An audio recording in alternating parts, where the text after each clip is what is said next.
50-dən yuxarı gözləyirdim, ancaq 60 gözləmirdim. Hətta gözümə inanmadım. Nəzarətçi də gəldi, baxdı, təsdiq edəndən sonra durdum, çıxdım. Bir nömrəli İdman Liseyinin ingilis dili müəllimi Simuzər Əhmədova iyunun 18-də keçirilən müəllimlərin sertifikatlaşdırılması imtahanında maksimum nəticə əldə edib. O, 120 dəqiqə müddətində ona təqdim olunan 60 sualın hər birinə düzgün cavab verib. Beləliklə, test imtahanında maksimal bal toplayanlar sırasına öz adını yazdırıb. Simuzər Əhmədova imtahan zamanı bir qədər həyəcanlı olduğunu desə də, bu onun yüksək nəticə göstərməsinə təsir etməyib. İmtahan prosesi çox yaxşı keçdi. Bəzi suallarda tərəddüd yaşadım.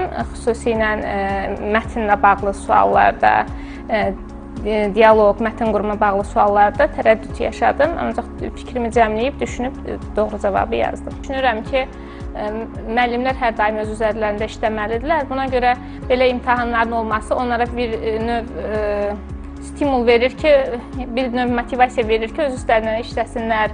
O, imtahana hazırlaşarkən əsasən dərsliklərə və bəzi əlavə mənbələrə nəzər yetirib.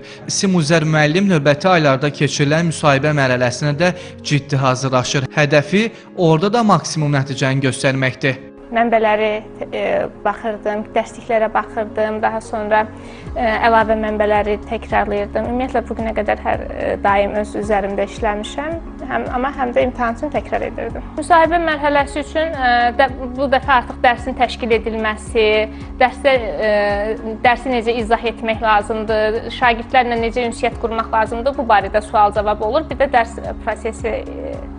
prosesi ilə bağlı sual-cavab olur. Onlara hazırlaşacağam. İnşallah orada da tam nəticə gözləyirəm. Onu da bildirək ki, müəllimlərin sertifikasiya imtahanları təhsil verənlər arasında sağlam rəqabət yaradır, həmçinin tədrisin keyfiyyətinin yüksədilməsinə xidmət edir. Sertifikatlaşdırmanın nəticəsinə uyğun olaraq tədris edilən dərs saatına görə test imtahanı mərhələsində nəticə göstərənlərin vəzifə maaşlarına əlavələr ediləcək. Vüsal Arifsoy, Emin Tağıyev, Telesəhər.